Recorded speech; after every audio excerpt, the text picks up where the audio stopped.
This is Jonathan Soccer's morning show. It's a Friday, which means we get you ready for the weekend. We get you ready for everything going on across the board.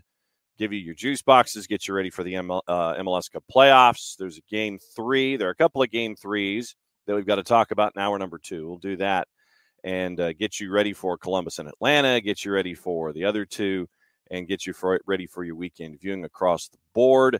And hi, John here, you there. Thanks for hanging out with us for SDH on a Friday. Here's your traffic. And hour number 1 is what it traditionally is. We'll get you ready. We're going to talk about the NWSL TV deal, starting things off with opening kickoff. And then we'll hopefully be visited by our friends at Beyond Goals Mentoring coming in at 9:30, 10 o'clock. Very cool. Next Goal Wins. You know about that movie. You've seen the advertising blitz that has come across. Premiered at TIFF this season, the Toronto International Film Festival. Released theatrically a week from today from our friends at Searchlight Pictures. And it has to do with the Thomas Rongen story involving the American Samoa national team. And Coach is going to join us at 10 o'clock. And so we're going to talk to Coach for about 15 or 20 minutes, talk about the movie, talk about what it was like to take something from a documentary form, turn it into a movie, what he thinks about the movie, how many times has he seen the movie, has he broken down Michael Fassbender's performance, all of those things. Does Fassbender get an Oscar for everything that he's been doing with the particular movie? So, 10 o'clock, Coach Thomas Rongen joining us, where we get to talk about Next Goal Wins. Very, very cool that our friendship NAMI has helped us out with that. So we're going to catch up with Coach at 10 o'clock, and then after Coach, about 10:20 or so, the rest of the time we'll get you ready for the weekend, get you ready for all the matchups, get you ready for Major League Soccer, talk about Columbus and Atlanta, whatever's on your mind, and we will we'll roll through there. So, very, very busy weekend, busy show as always, but once again, the headliner starting off hour number 2, the coach, Thomas Rongen, talking about Next Goal Wins, out for release from our friends at Searchlight a week from today. And speaking of today, wanted to send out our love at SDH to everyone who is impacted by Veterans Day, lest we forget. Thanks to all of you who have served, are serving, may serve, may have family who will serve in the future, coming up in short terms. So just wanted to send out our love and appreciation to all of you who have ties to keeping us safe as a country. And as a child, as a grandchild of someone who was attached to activity in World War II, it's a day that you will always. Not that this day should be any different, but it's a day that hopefully reminds us all about the other 364, where we should not forget about those who are keeping our country safe and keeping our country free. So Veterans Day, and for those of you who have the day off, you get an early start to your weekend, but once again, take some time and remember those who are helping out our nation on a daily basis. So that's Veterans Day. Shooter's already off and running this morning in the Twitch pitch. And Shooter, here's all right. So Shooter, here's how we broke down the Mark Anthony K situation. But, since we didn't get to see you the day after it happened, here's my thoughts. And the Mark Anthony K red, I know that got a lot of folks fired up, and I'm fairly certain that Shooter and Rich were having conversations offline back and forth. But Shooter, here's what I would say about Mark Anthony K. And I guess this typically does qualify for opening kickoff. Brought to us by our friends at Kickoff Coffee, kickoffcoffeeco.com. We'll go backward to talk opening kickoff here. Kickoff Coffee and kickoffcoffeeco.com. And once again, don't forget to use the code SOCCERDOWNHERE15 to get 15% off your purchase. They in turn take 10%, reinvested into youth initiatives. Very, very cool stuff from our friends at Kickoff Coffee and kickoffcoffeeco.com. Shooter, I don't think it was a red.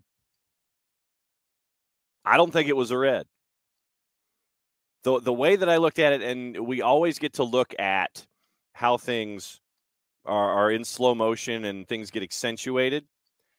And I will maintain my opinion. I do not think it was a red card. Because Gazdag, A, is on the ground. Mark Anthony K is trying to step over him And Gazdag grabs Mark Anthony Kaye's leg, then is rolling with the momentum of Mark Anthony Kaye as Mark Anthony Kaye is trying to step over Gazdag so he doesn't fall down. So Gazdag grabs a hold of him and is rolling away from where his body currently is. Mark Anthony Kaye is trying to step over him, and ends up with the contact. And I know that, like I said, Tom and I, the Airborne DJ, I know we've had our discussions, but like I said, Shooter, just to bring you into the discussion, I don't think it was a red. I think it was a yellow, and I don't think that there was any intentional force attached to it, because he's trying to keep himself from falling with the momentum and the roll and all this kind of stuff. I don't think it was a red. Drew Fisher has been known to pull the red out of his pocket this season. Why Alex Chilowitz was the fourth, I have no idea, considering everything that he has been associated with Philadelphia this year in matches that he had out of control. But Chilowitz was the fourth. You saw Mark Anthony Kaye give Alex Chilowitz an earful on the way out the door. I don't think it was a yellow card. I don't think it was a red card. I think it was a yellow card. So, like I said, that's my dime store opinion about it from what I saw. And yes, once again, seeing something slowed down emphasizes my point to me, because, like I said, I'm slowing down and I'm seeing, okay, this did happen. You see him rolling, Gazdag's grabbing, Kaye is trying to step, and he steps on it. Okay, yellow card. He's trying to avoid falling down on top of him, steps on him with cleats. That's a yellow. It's not a red. Like I said, that's just me. Morning, Ricky. Morning, Ropes. But so yeah, Shooter is all fired up this morning since he didn't get the chance to discuss Mark Anthony Kaye out of the block. And Shooter wants him to fold the Revs. He's that fired up about it. And then so now Shooter is bandwagoning, go Atlanta. I'm on the bandwagon, and hopefully he doesn't curse coming into Game 3. Shooter says, if there is a God, Philly will lose in a similar fashion to the way they lost last year. That still brings me joy. Wow. So yeah, losing at the end to Gareth Bale, who's now playing golf. So, but yeah, so that like I said, that's my take on it, on the red. I didn't think it was a red, but like I said, when we look at things slowed down, it does get to give us the chance to emphasize and accentuate our own opinions when it comes to stuff like that. I think that we really got to look at these things in real time. But to me, looking at it slowed down does emphasize what I initially thought. So, morning, Shooter. Glad you're here. All right, so that's opening kickoff. Brought to us by our friends at Kickoff Coffee, is getting caught back up and circular on what was going on with Philly and New England to put an end to that series. So once again, brought to us by our friends at Kickoff Coffee, kickoffcoffeeco.com. There's your QR code for those of you who are watching on Twitch. And that in turn, if you use the code soccer down here 15, gets you 15% off your purchase. They in turn take 10%, reinvest it into youth games, youth initiatives that they've come across that mean a lot to them. So Kickoff Coffee and kickoffcoffeeco.com. There you go. All right. The NWSL yesterday had a big piece of news. Big piece of news. And fantastic for them as women's soccer continues to get the recognition financially, even just financially, that I think that it deserves, especially in this marketplace. And if you are looking for an underserved and underappreciated asset to invest in, I would say it's women's soccer. Yesterday, the NWSL, with their championship game coming up around the corner at Snapdragon Saturday night at 8 o'clock, big CBS, had a big announcement yesterday. Reaching more viewers in 2024, broadcast deal with 4 separate entities: ESPN, CBS, who's had them in the past, Prime, and Scripps. So here's the deal. Here's the layout of the deal. This is from our friend Meg Linehan at The Athletic and our friends there at The Athletic. 4-year deals with each partner. 20 games apiece, at least 20 games apiece on the platform. Fans will get to stream regular season matches on Friday night on Prime and watch 2 primetime matches on Saturday on the Ion Network. We'll go through all the details and then we'll analyze it. Package of the regular season matches are going to air on CBS, stream on Paramount Plus with CBS Sports showing additional matches. Morning, Alex. ESPN is going to show matches across 4 separate platforms, ABC, The Mothership, The Deuce, and Deportes, as well as stream them on the Plus in English and Spanish. The agreements will double the number of cameras for matches, which will also help with video replay review. Remainder of the regular season schedule, part of a direct-to-consumer package produced and distributed by the NWSL.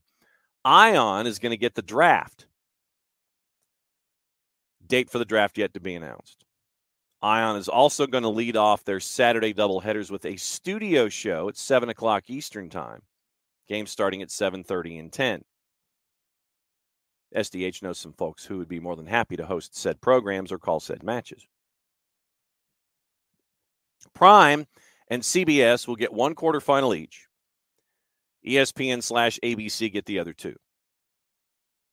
ESPN, ABC, and CBS will each have a semifinal game. CBS will get the championship game still, put it in prime time, make it available for Paramount Plus. Paramount Plus's 3-year deal ends with this season. $60 million a year combined from each partner for the next 4 years. Big win, big improvement. And you're also, as Linehan points out, it's a 4. It's not a 10. Or it's not an 8. It's a 4-year deal, so you can continue to grow. It gets you right into 2027. Just saying. Lines it right up with 2027. We still don't know who's hosting the women's hemispheric and planetary competition either. We still don't know 2027 yet. But the NWSL has signed a 4-year deal to line itself up to 27. I would assume that it would be in this hemisphere. But since we do not know what the planetary decision makers have decided yet, we know 34, but we don't know 27, which is 4 years away. 34 can plan. 34 can build their modular stadiums or do whatever they feel like they need to do. 27 is 4 years away. I am making the grand assumption here that you will have a host who's already got a lot of the infrastructure in place, can snap their fingers and pretty much get everything rolling. That is a grand assumption on my part. I anticipate it will be this hemisphere. We will see. But smart by the NWSL to go for 4 to get it to that cycle and through that planetary competition. MLS has 10 with Apple. U.S. Soccer has 8 with Warner Brothers Discovery. Now, the challenges. Obviously, with 3 new partners, a couple new partners, you've got to figure out where everything is. Okay, it's tonight, therefore I have to go here. It's tonight, therefore I have to go here. You're going to have to promote the daylights out of this and sit there and remind everybody constantly and consistently, at least through the first half of the first season of this deal, hey, it's this day, so go here. It's this day, so go here. You're going to have to spend a boatload in advertising and ancillary advertising elements. The news release from the NWSL, their own selves, says that all 4 broadcasters have, quote, made significant commitments to marketing and promoting the NWSL and, importantly, cross-marketing each other's scheduled broadcasts. You also get expanded playoffs. Currently, half the teams make it in the playoffs, top 2 getting byes, 3 versus 6, 4 versus 5. You bring in Bay and Royals, 8 teams will make the playoffs, so it's 8 out of 14. Bye week is being dropped from the format, 4 quarterfinal split across 3 broadcast partners. Man, there's a lot of math here. 8 of the 14 advance in 24. You anticipate perhaps that with more expansion in 26, when Boston comes in, somebody else comes in, that you keep it at 8 of the 16. Watching Decision Day was crazy this past season. You want to keep that kind of momentum. So now, we also don't know what this direct-to-consumer package is. We know about the games that are going to the broadcast partners, but what is this direct-to-consumer package? Is this a paywall? International folks get to watch on Twitch and places like that, and it's been free.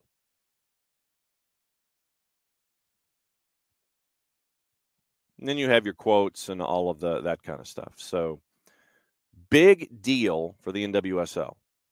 Big deal, massive, huge. To the point.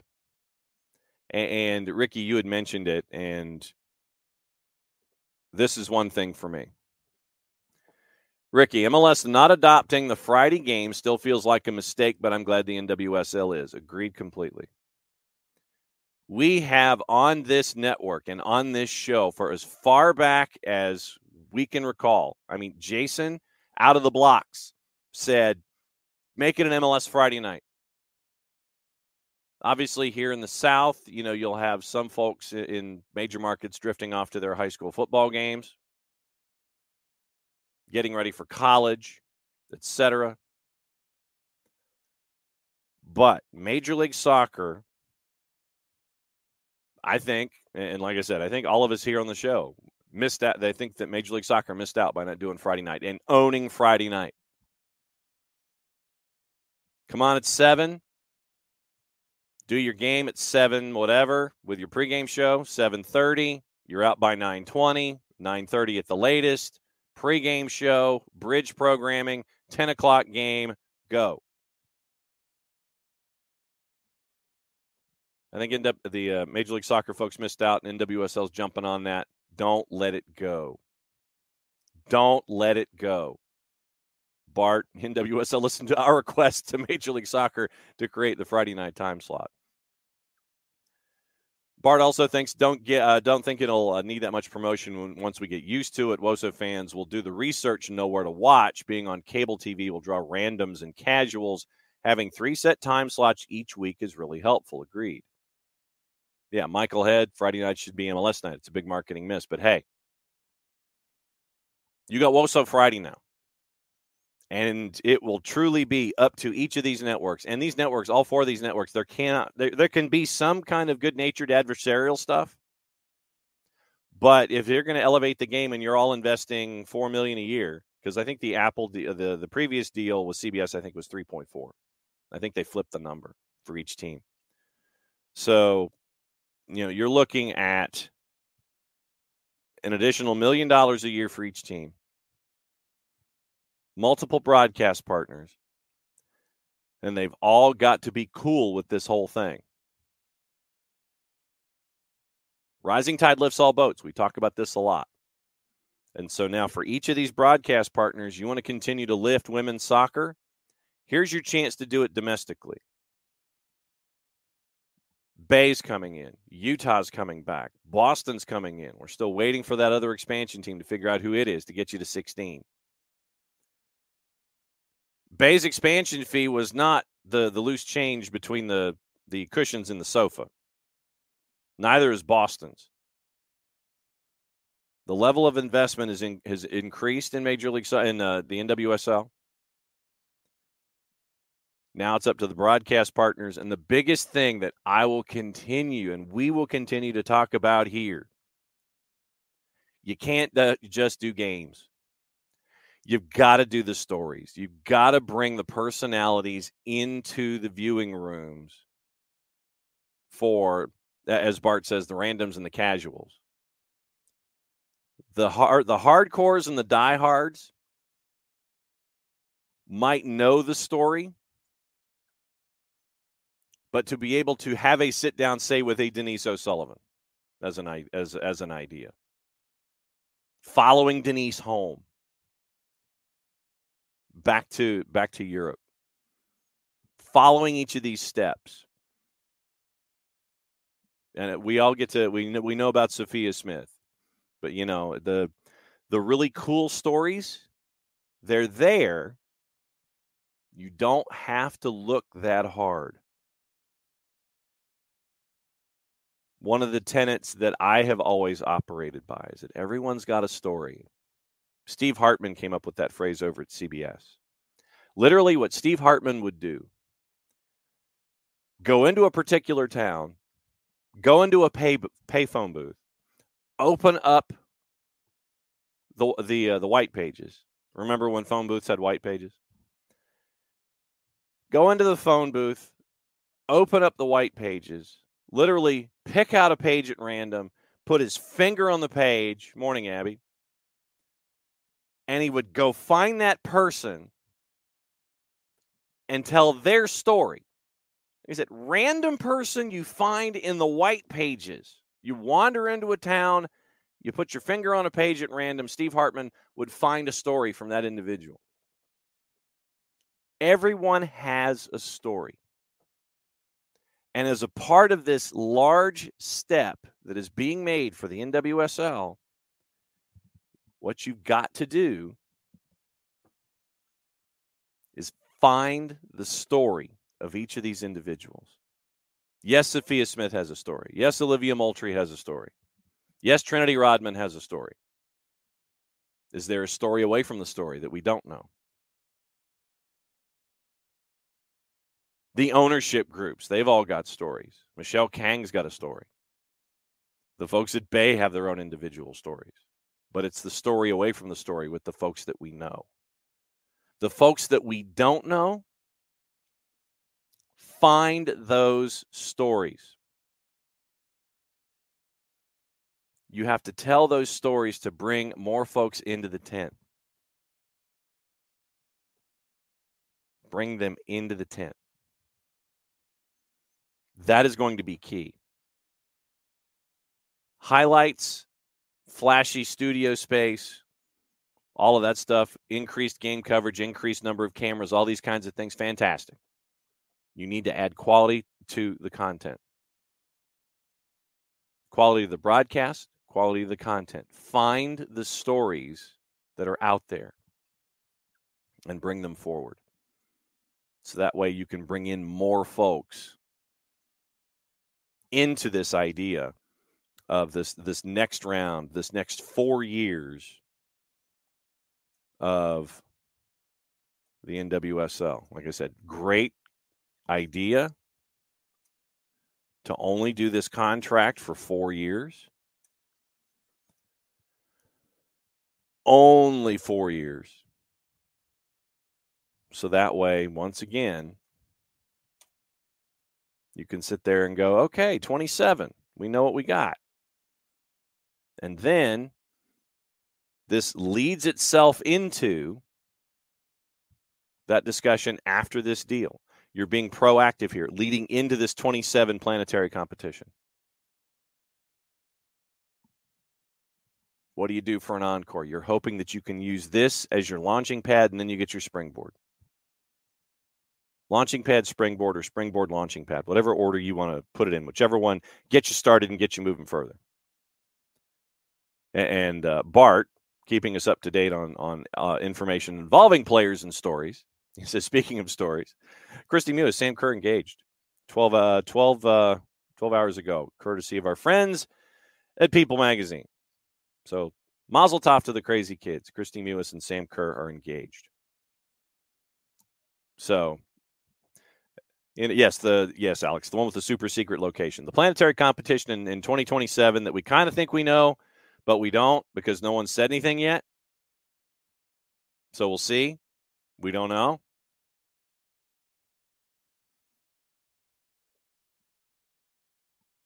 And so we'll see what happens. So it looks like Greg Garza will be joining us. And he'll be a couple of minutes late. But good to have Greg to talk about things, talk about the playoffs and all that kind of stuff. You know, Greg's a busy man. And speaking of busy men, did you see Michael Parkhurst's new mascot? They're signing players right and left at Rhode Island. Rhode Island FC, we talked about it with Kaylor Hodges yesterday with the signings that they're making. And now Rhode Island FC actually has a mascot. Chip the Habaseel. for wicked good soccer and a wicked good mascot, Chip the Haberseal. He got announced yesterday. So, and he's making the tour of all of the television stations there in Providence. So, Chip the Haberseal's the new mascot at Rhode Island FC.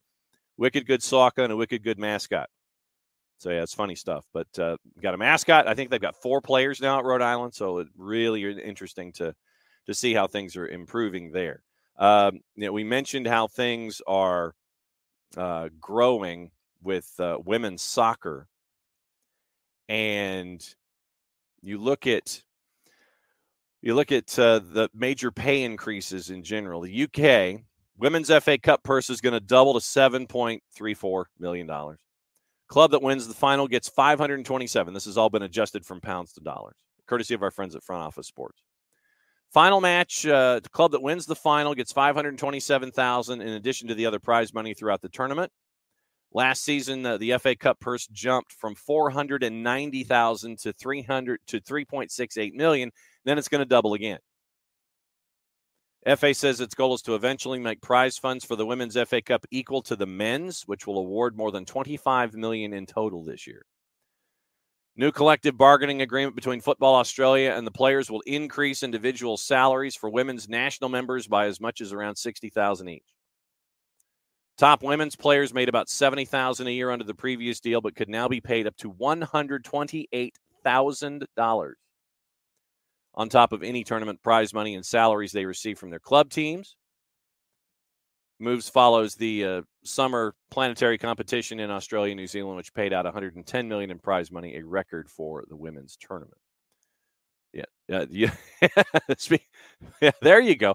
Bart wants a funding of the women of a women's Open Cup by the U.S. Soccer Federation. I'd love to see it. I'd love to see you think the Villages would have a women? You think the Villages would have a women's Open Cup team?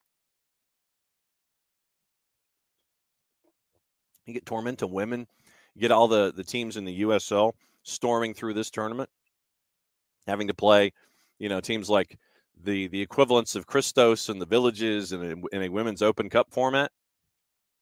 I think it'd be pretty sweet.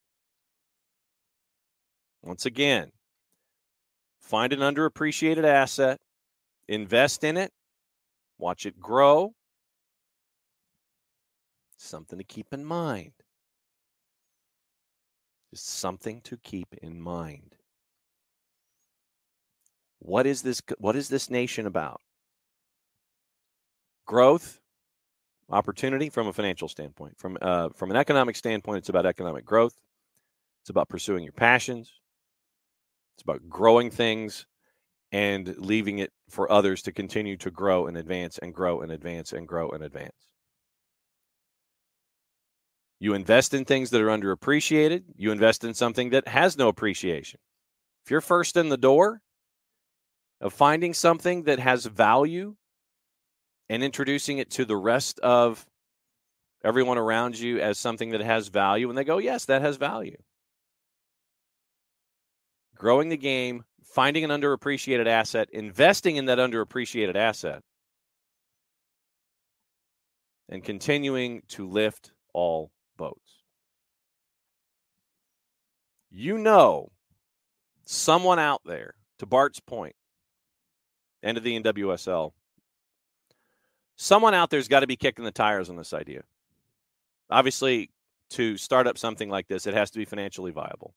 Startup cost, I'm saying, not long-term. I'm saying startup cost. Startup cost for something has to be financially viable, or someone has to have incredibly deep pockets and have faith in the investment and faith in the idea.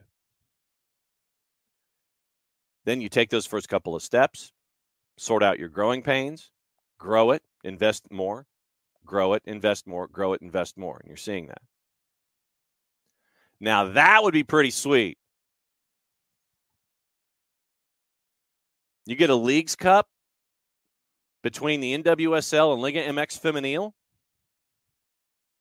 See, now Bart's onto something here. Bart is really onto something here. And don't think for a second that Tuda NA wouldn't sit there and go, yep, we're good. Tuda NA has made a point, where we discuss the NWSL hopping on and trying to take over Friday nights, which they should. 2NA makes a point on Monday nights to do Liga MX Femenil doubleheaders. Fox Deportes attaches to the teams that they have Liga MX contracts with, and they'll run Liga MX Femenil. There have been double and triple headers of Liga MX Femenil on 2NA in the past. On a Monday night. 6, 8, 10. They've locked that down, and from the beginning, I mean, literally, you'll sit there and you could turn on 2NA or Fox Deportes and sit there and go, hey, there's Liga MX Femenil. They broadcast it just like everything else. 2NA found a time slot for Liga MX Femenil, stuck to it. 6, 8, and 10, or 6 and 8, or 8 and 10. Doubleheader, tripleheader activity for the women's game on a sports network in Mexico because they know the value of the product. You hope that those who follow the NWSL will wander down this same path. And I'm hoping that that Friday night idea is the linchpin to this, where we see with Monday with Liga MX Femenil, Friday can be the same for the NWSL. But the idea of a crossover competition right here, book this. Mark this tape and make sure that you have easy access to this show in this segment. Like I said, Greg Garza hopefully joining us the next couple of minutes. Thomas Rongen joining us top of the hour. Lock this tape in. Liga MX Femenil Leagues Cup with NWSL. That'd be pretty sweet. I'll say it right now, and I'd watch. And then what you do is, as we've continued to grow this product here organically on the show this morning, what you do is probably to start off, you'd probably have to have all of the games here in the United States because of venues and support. But the Liga MX Femenil home games, when they're the home team, show them on Monday nights. Where the NWSL team is the home team, it's on your Friday. You attach yourself to the days of the week that your viewers are familiar with your product. Friday, Monday. Friday, Saturday, Sunday, Monday, but you hit the hell out of Monday night for your Liga MX Femenil teams, and you hit the hell out of Friday night for your NWSL teams. Soccer night in North America. Do it twice. Soccer night in North America. We've solved the world's problems when it comes to women's soccer here in the United States. Quick visit this morning with our friend Greg Garza, which means I have to go find a really fancy intro, and here it is.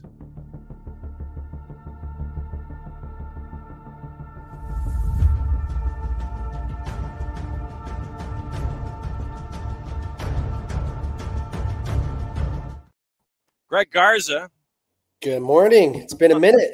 One of the fastest and busiest men on the planet. It's like you're traveling north of borders, you're traveling north and south, and you're doing mentoring, and you're taking care of those that you love that are close to you. You're a very, very busy man these days, sir. I thought you were going to say the fattest. No, that's me. That's me, cowboy. Oh man, I was like, man, I've been retired for some years now, but I hope I'm not there yet. No, that's me. I'm a little further along in the driver's license than you, and no, that is me, sir. How's everything going, man? You tell me. I mean, it is. We can talk. We'll start it off by talking soccer and blend it into mentoring. It's a game 3 in a new playoff format for Atlanta United, having to go to a hostile environment. What have you thought about games 1 and 2 so far? Is Columbus really hostile?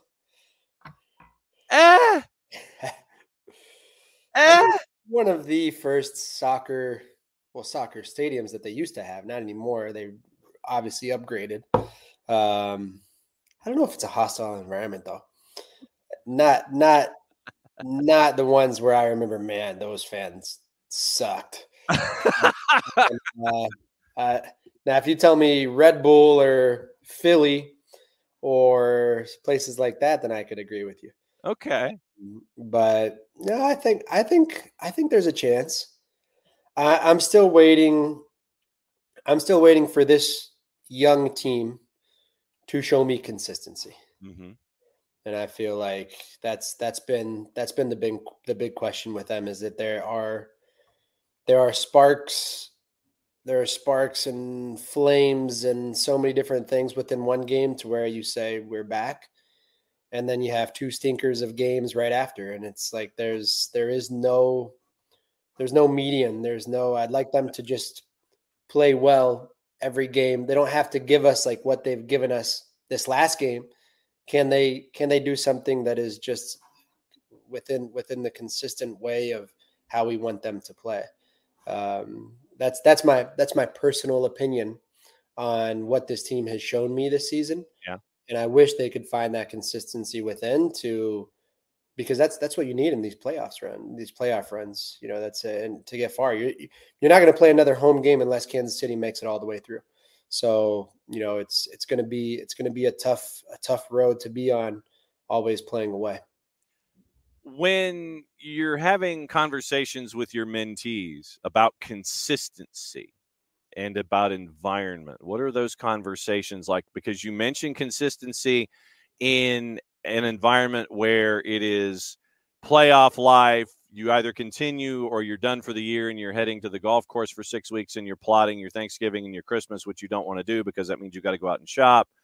But when you have conversations with your mentees about pressure situations, about consistency of play, navigating all of those pressures, I guess for a multi-part question, what are these conversations like? Well, first of all, I love the word consistency, because most people view consistency as doing something at a high level for a really long time. And I disagree, because I feel like you're not able to play at a high level every single game. Even the best of the best, they're not able to not able to play at a high level every single game. But there are things within your own personal and individual game that you are able to do on a consistent basis. And I think it's up to each and every player to understand what it is that they do, what they bring to the table, what they can contribute, and what role they can play in a consistent way. And so that's when I view the word consistency. Those are my thoughts. Not necessarily playing lights out every single game, because you just can't. But I can take it back to my personal game. I tried to find myself in a game to be as open as I could be, because I knew with time and space I could hit in a wicked cross with my left foot. And so that was one thing that was constantly on my mind. Another thing that was on my mind is that every time Yamil Assad, or every time Barco, or every time Miguel, or every time whoever was on the left-hand side in that cup run or in the 17 run that we had, I was going to get an overlap in. And I think that's one thing that, if people were to tell me today, say, man, I used to love watching you overlap and make runs every single game go to, you were this engine over. And that was something that I knew every game that I played I could do on a consistent basis. Now, I think that's up to every individual on AU to understand. They don't have to be the savior. They don't have to be, they don't have to be this guy that's going to have all the glory for themselves. But if they're able to kind of tune in on those individual battles with themselves, then I think that's what makes a consistent game. That's what makes a consistent player for me. If you are a player that makes great runs every single game, then that's all you should be looking for. You should do nothing else. You should not try and beat a player 1v1, because that's not something you are consistent in. And so, I think it comes down a lot to the individual to understand what role they play, rather than team in those moments. But I would imagine, at least at the beginning of that journey to try to find consistency, you still have individuals that want to, for lack of a better word, they want to overreach. They want to still try and color outside the lines. Yes. And it takes a while to understand, a picture, a painting can still look fantastic. You don't have to paint outside the lines to make it look like, Dali or Picasso ever. A painting can still look pretty gorgeous if you just stick to what's there on the canvas. I think that's why players play for so long, the guys who have figured it out. And I think you and I have had this conversation before, is that I didn't necessarily enjoy watching as a pro. I didn't enjoy watching flashy players. Yeah. I would rather watch, and this is my personal opinion, I would rather watch Jeff Lorenowitz play 100 games rather than watch Thiago Almada play 100 games. Huh. Because Jeff Lorenowitz is going to be absolutely so consistent every single game. Thiago Almada scored this last game. Yep. Nobody's going to remember the game that he had, though. Right? It wasn't his best game. I don't think it was his best game at all. But he scored. And that's the flashy player within him.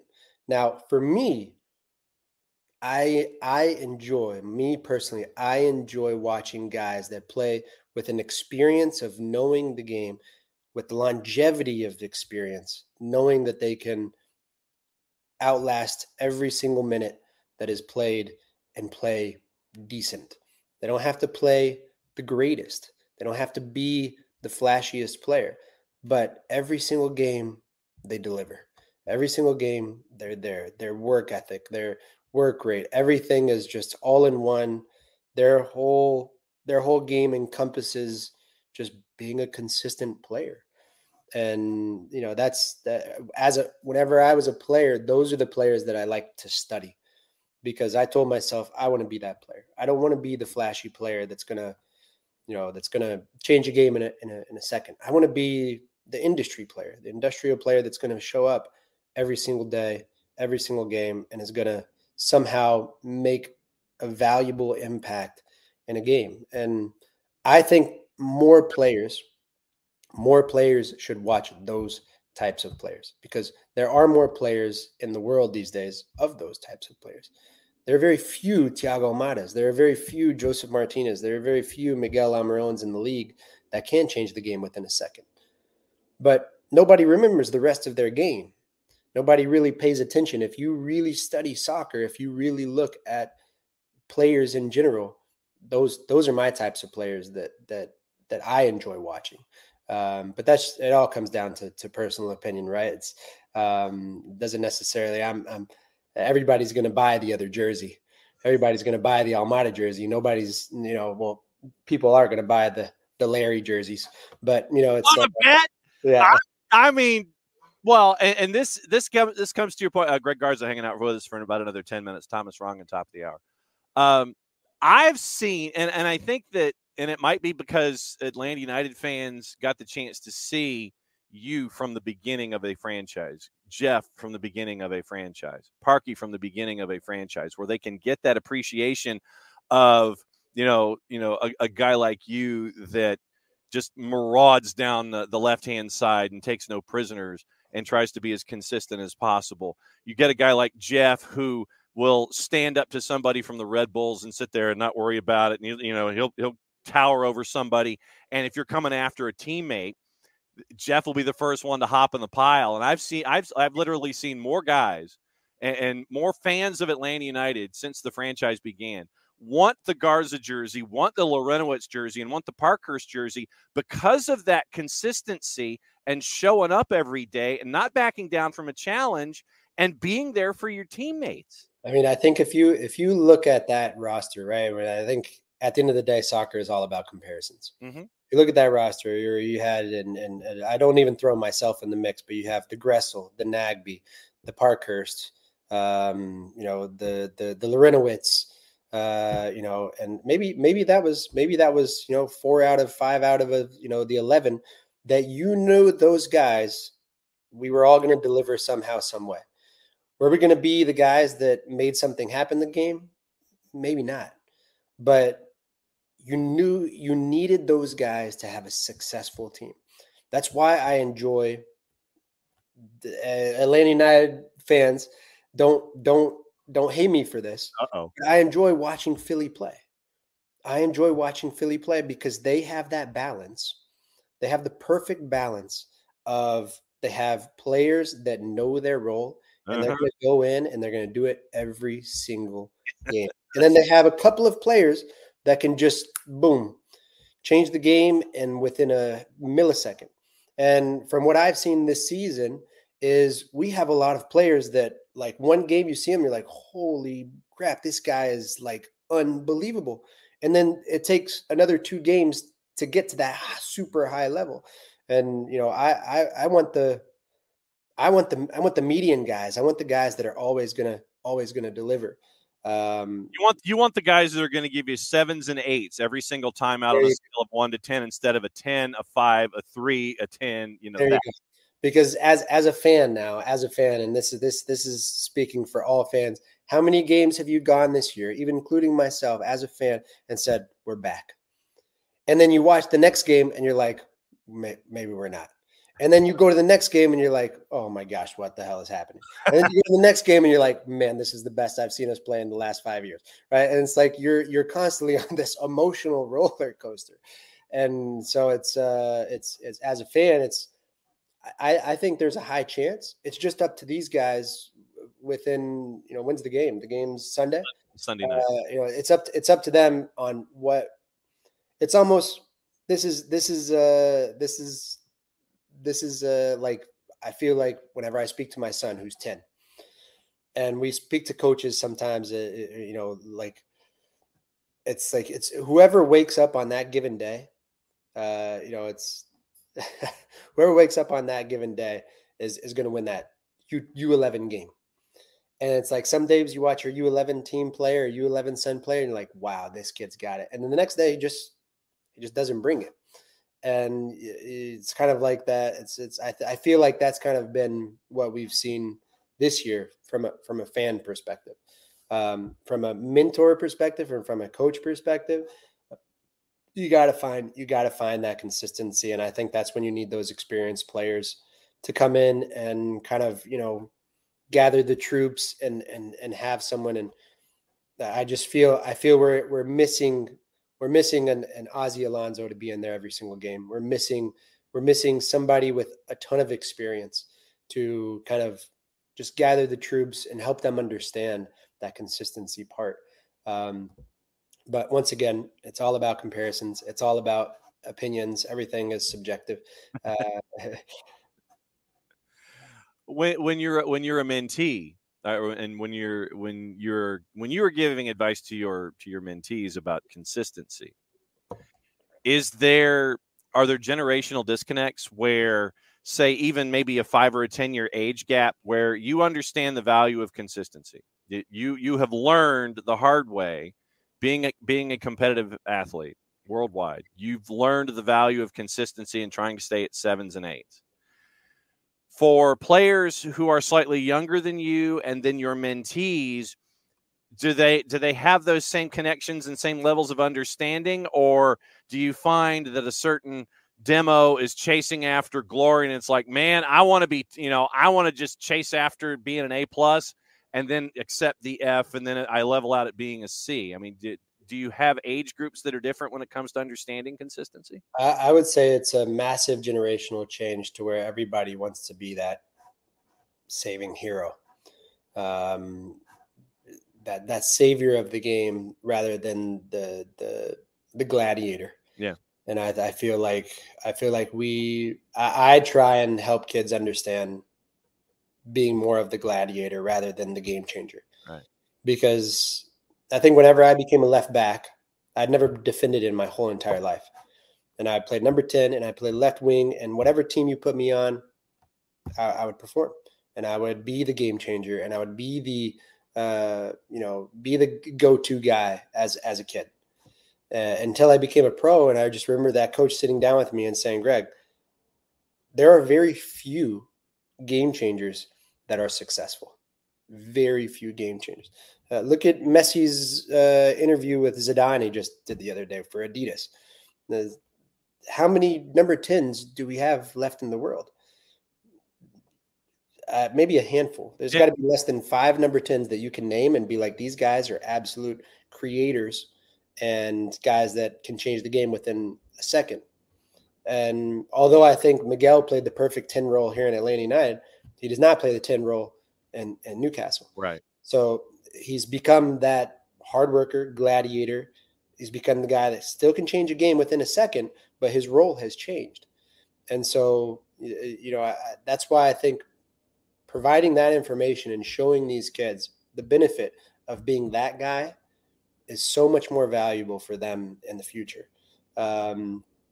Because I think when you have that versatility of mindset and kind of that flexible and open mind as well, it allows you, let's talk real, like these kids being in a corporate building one day, or they're being in whatever they do in the future, that's going to be so valuable to them to be that absolute hard worker.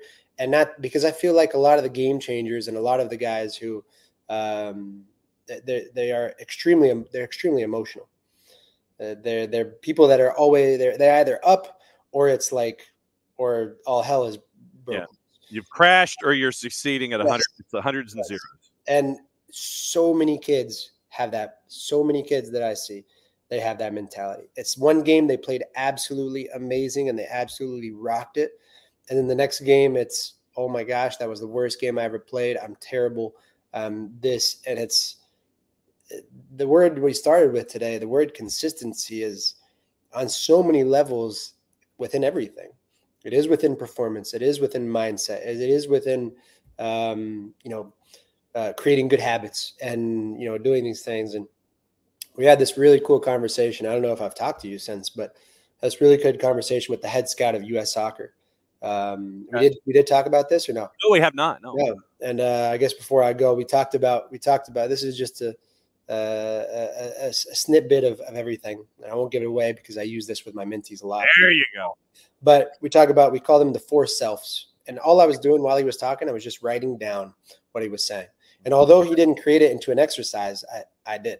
And he talked about elite personalities and elite players. They have self-belief, self-discipline, self-assessment, and self-regulation.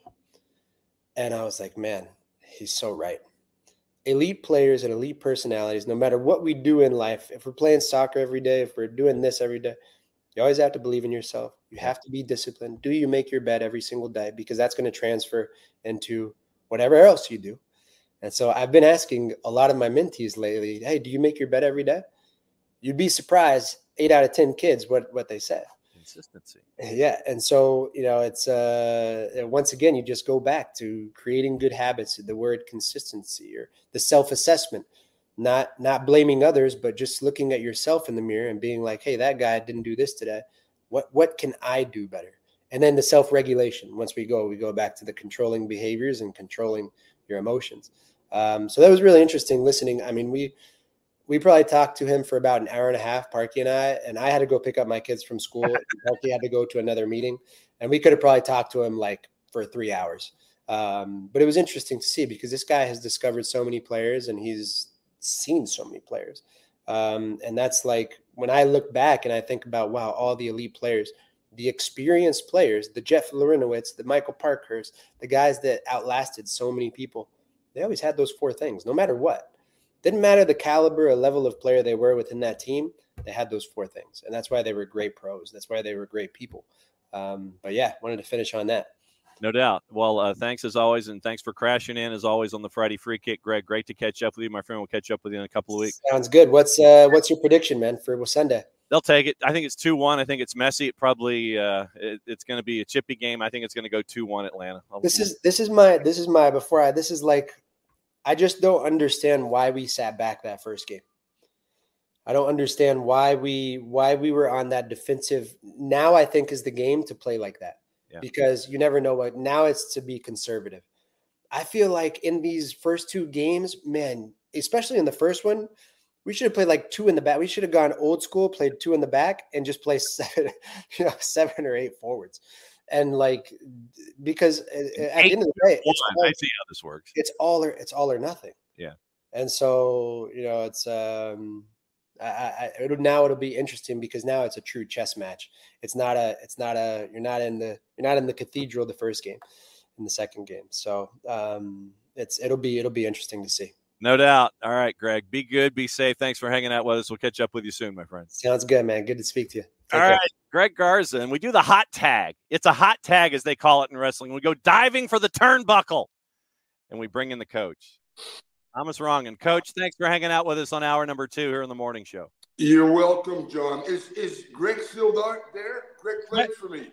Oh, he did. I did not know this. We're going way back. Under 20 men's national team, Greg Garza was my starting left fullback for a 2-year cycle. With the under 20 World Cups, obviously our 2-year cycle. So great human, great player. Nice. The symmetry that we have for the show sometimes, it just kind of lets its way out. Coach, it's been a while that we've been trying to work this out. And, when your employer taps you on the shoulder and says, dude, we need you to do some live, then obviously that's going to happen. But glad we could get you because you got yourself a movie, man. Well done.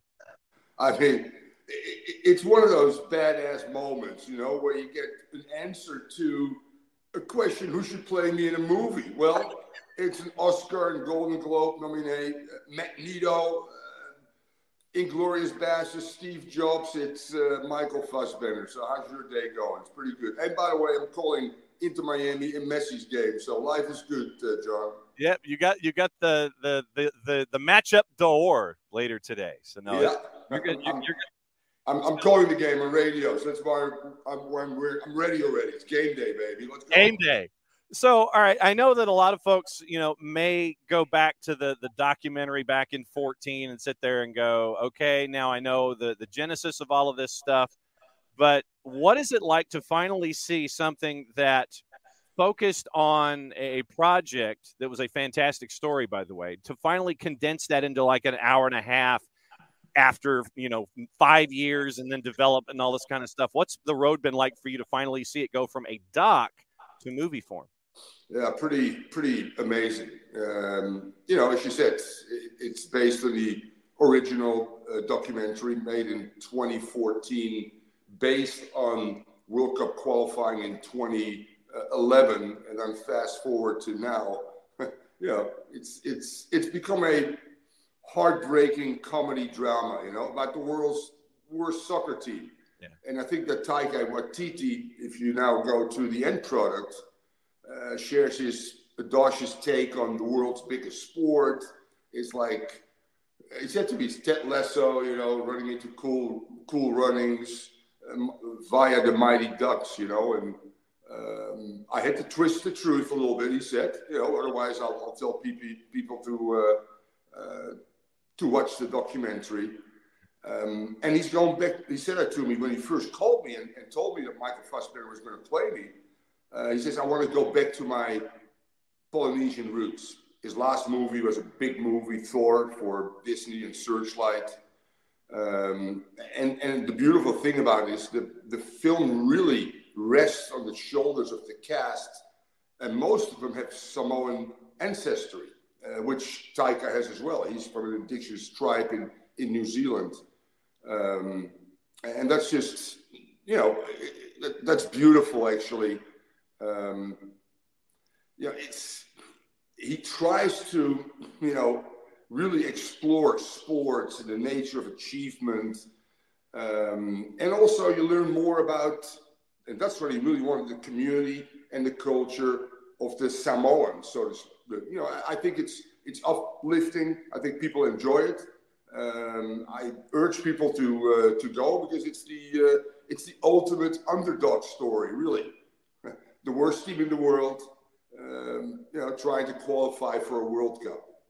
So then let me ask it this way. From your time that you spent there in American Samoa to now, how much of them is in you now, and how much of you did you leave behind with football in American Samoa? Oh, God. John, it was an incredible journey, both professionally and maybe even more so personally, quite frankly. And if I look at I played against Pele here in the NWSL. I've been to Atlanta to play the Chiefs in the late 70s, early 80s. I was part of the 94 World Cup. I wasn't, coach in the 1996 first year of MLS and coached 4 MLS teams. I've won a ring with DC United. I've done quite well with the Olympic team and the senior team when I was assistant coach, but this dwarfs anything. If people ask me what was your most rewarding experience, it's not my ring with DC United, but it is clearly American Samoa, where I deal with taboo issues in the world, not necessarily for Dutchies and Polynesians, which is playing a transgender, dealing with religion. I'm an atheist, but I end up in an island that's highly religious. It deals with death. I lost my daughter. And finally, I was able to mourn and cry as well. So it was just this interesting, intertwined story for Thomas Rongen, both on the field and off the field. And the people there are wonderful. Although it's a beautiful island, it also has high unemployment rate, high obesity, high alcohol and drug use. The only way to get, they call it off the rock, is to either enlist in the military or be a great student or athlete to get a scholarship in the United States. So Thomas Rongen became a better person, a more spiritual person, to say the least. Next Goal Wins coming out next week. Searchlight Pictures first flashed at the Toronto International Film Festival this past year. And Michael Fassbender playing the role of Thomas Rongen in the movie. And Coach is hanging out with us here this morning here on SDH. You mentioned coaching, and there are different personalities when it comes to coaching. This situation in American Samoa, you would have had to have been a builder. Did you always see yourself as a builder, or were you thrown into this construction project and going, man, I've got to figure out how to use the hammer and the nail and the workbench and all this kind of stuff? What kind of a personality were you going in? Well, funny story. I got a call from Sunil Gulati in 2010, late 2010. He was the president of U.S. Soccer. I was currently the coach of the under-20 team. So let me just explain to you how this happened. And he says, we have a territory called American Samoa. They need some help. Are you able to do that? Because you have a little bit of downtime before we start qualifying for the next cycle for the under-20s. And I said, sure. And I said to somebody in the room, where's American Samoa? And the person who responded, it's next to Fiji. So I went, yeah, I'm in.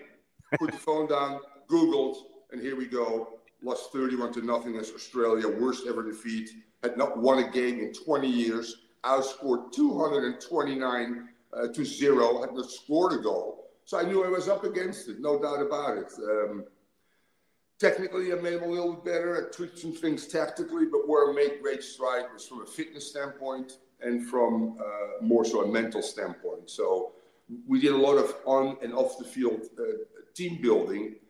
And on the day of our game against Tonga, first qualifying game, and I do my spiel of, starting 11, rah, rah, rah. And I said to my wife, actually, I think they believe they can win. So that was really a change of a mindset, turning losers basically into winners. And a lot of things along the line helped me with that. I brought back the goalkeeper that gave up 31 goals, John, who had retired. Yeah. He told me the first time on the phone, my son thinks I'm a loser. People recognize me in the streets. I said, come back. I said, no, I don't want to. Eventually he comes back. He's in goal. He comes up to me after the game, which we beat Tonga 2-1, and he cries. He says, my son thinks I'm a hero. The Fafafina, third gender story of Salua is obviously brilliant. And one other great story is I brought a guy that was the best athlete on the island. I saw him play 3 days into my trip to American Samoa in an American football high school game. And I go, I want that guy. And the person goes, he's never played soccer. So I was convincing this guy to come. He scores the winner at 17 against Tonga. Fast forward 10 years later, and this is lost a little bit in the movie because he was such an introvert, both in the documentary. And he calls me as coach, I'm in Miami. I'm the starting safety for the Oakland Raiders. We're playing the Dolphins today. So insane. So there's so many beautiful stories of individuals intertwined in this movie that Watiti obviously plays a role in and says, I want to make sure that people remember my Polynesian people that live sometimes on the margins, with twisting the story and turning, unfortunately, Thomas Rongen into a villain in the first hour of the movie, and then I become the hero at the end. Great journey, John. Brilliant. Next Goal Wins coming out next Friday. But I mean, part of it, I would imagine, as you're telling a story, is the idea of redemption. When it comes to, you start off someone as a villain, and then they are redeemed by the environment that's around them. You mentioned how your experience there in American Samoa rubbed off on you and has carried with you ever since. I mean, in real world, I would think that this is obviously probably one of the best coaching jobs ever done on this planet under any circumstance. Where would you rank you if you were looking outside the window and sit there and look at what you were able to do there in American Samoa? Well, yeah, probably number one.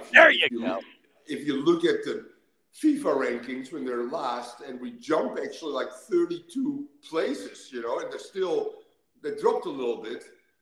But if you talk about legacy, I didn't go in there. More young kids are playing the game. As you know, John, rugby and American football on those islands are king. But they've made some inroads. All of a sudden, we never had referees. We now train referees. We have more fields. We have more kids that play right now that show interest and want to be the next Nikki Salupa, the next Jaya. That's obviously great. But, yeah, at the end of the day, I can't think of anything else. And as I said again, John, I lost my daughter in a car accident. And talk about attention to detail, although he changed a lot of things, Watiti. This hat Michael Fassbender wore in the movie, which I did against Tonga, as I said again, as a tribute to the loss of my daughter, and the mere fact, as I said again, that I was able finally to let go on this beautiful island due to the way they embraced me and I embraced them. So they probably saved my life, John. I'll be real honest with you. I was going to ask, have you been back recently? Do you keep in touch with folks from that run back in the early 2010s? What's your level of contact like? Yeah, that's interesting. I coached 4 MLS teams. I went to 3 under-20 World Cups. I went to the Olympics. So I coached a lot of teams. And I stay in touch with some players of certain teams. But I stay in touch with more players of American Samoa. I think it's also a telling story that they hit me with something. So I do talk to the federation. I do talk to quite a few players. I am actually, you're the first one that knows, although I haven't said yes, they want me back for the next qualifying phase to qualify for the 2026 World Cup. I haven't said yes yet. Okay. I got a lot of other things on my plate, CBS, BN, into Miami games. Busiest man in show business, I know, yeah. So I'm trying to go back, John, to look at the poster behind me, which was the original documentary. There it is. So, and that's the goalkeeper, and then obviously you get Jaya as well. I wouldn't mind going back if it makes sense. And I can sense the meaning of being asked in your voice. Thank you. That's I mean, to have that kind of circle, and sometimes the story is a circle where you tell you have the ending and then you go back and you work your way through. How much of this has been a circle for you? But because it seems like the circle's not necessarily complete. You're getting close when it comes to the story with Americans, yeah.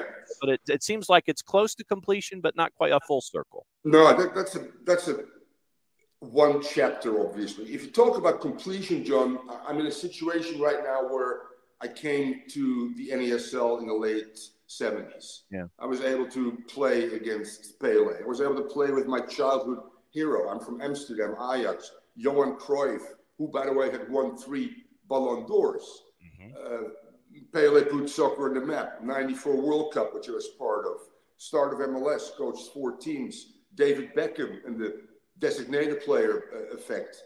And now Messi. So that circle at 67, going from playing against Pele and with Cruyff, now calling Inter Miami Messi games, that circle has become, obviously pretty much to conclusion at my age. And then Michael Fassbender is playing me. So again, how's your day going?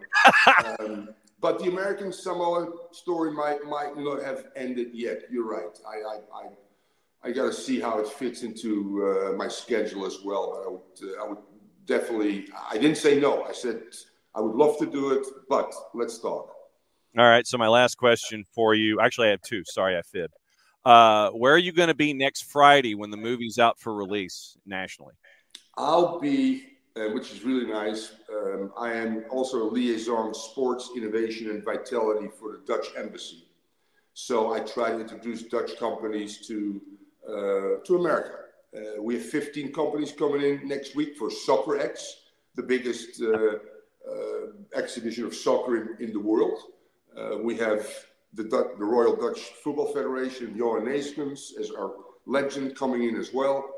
And I just found out that Soccer X is doing a little bit of a screening that day while we're all in Miami, which is pretty cool, actually. And then my last question for you is, how good are you at Golden Tee? How good am I with what? At Golden Tee. Oh, yeah. I'm pretty darn good with Golden Tee. even better with even better with Pac-Man. Oh, that's strong. And occasionally I'll hit a few bullets as well. Couple of triple 20s, nothing wrong with that. Go. Coach, thanks for hanging out with us. I know that you have a busy Noche because Noche D'Or coming up tonight, obviously with Miami and NYC there at DRVP and K. Thanks. I occasionally listen to you, but now I'm going to go forward because what you've done every day and the variety from NWSL to Saudis, Greg Garza, et cetera. Well done, John. Keep going. Okay, well, then what I will do is I will make an executive edict.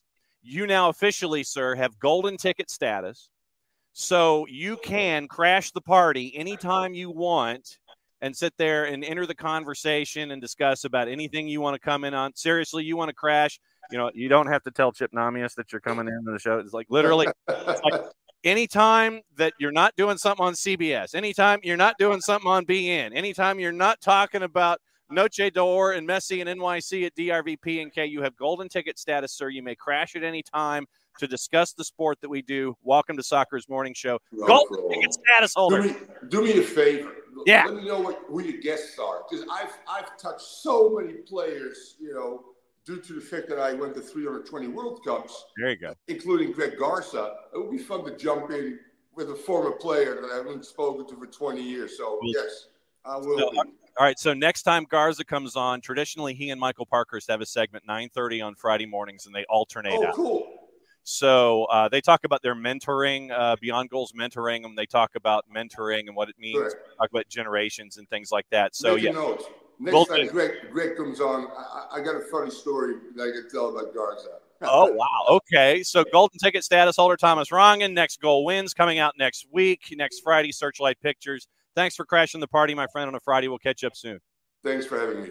That is Thomas Rongen, the coach. He's getting ready for the Noche D'Or, the Night of Gold at DRVP and K, because some guy named Messi won another trophy for like the 90th time, as he should have. That's just how it goes. And yeah, Jordan, it does look like Thomas is living the good life in South Florida. Yes. One day, all of the anytime crashers are going to crash at the same time. And Abby, I would love it. It would be absolutely hilarious if we got John Schuster to crash, if Minnesota United made it into the playoff. Any of the other golden ticket status holders, John Arnold. Seriously, and I'd love to have a party. I mean, literally as many of the golden ticket holders that could come in. I mean, we have OGs, obviously. Jess is an OG. So Jess can come in at any time and she can talk about whatever she wants to talk about. So, I mean, it's the golden ticket status holders, while they're not OGs. OGs are golden ticket status holders. But so Thomas Rongen has now been elevated after one visit to the golden ticket status, and so he can come in at any time and he can hang out and we can discuss stuff.